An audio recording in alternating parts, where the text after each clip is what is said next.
Welcome to the making of Thomas the Tank at Let Them Eat Cake. Come through. 2 weeks ago, I had a phone call and asked whether I'd like to make Thomas the Tank. 3.3 metres by 1.5 by 1.2 metres, and doing something on that scale, huge. I don't think people understand how big this cake is really going to be.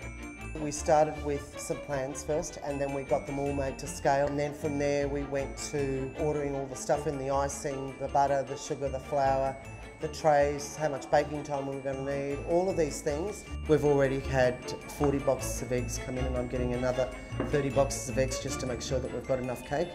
Bags of flour, we've done 20 bags of 15 kilos of flour, 20 bags of 20 kilos of chocolate, brandy, 25 litres, sugar, flour, cocoa powder, there's just so much.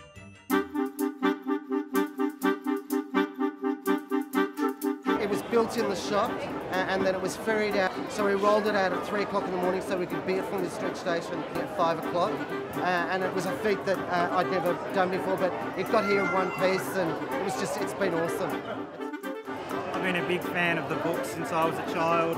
Once Henry was born, I sort of was reading the books to him from pretty early on. He'd made a birthday card, because it's Thomas's birthday, and he thought that the cake was Thomas, and he wanted to give the card to the Thomas cake. Very up to mischief sometimes. He makes things go all right in the end.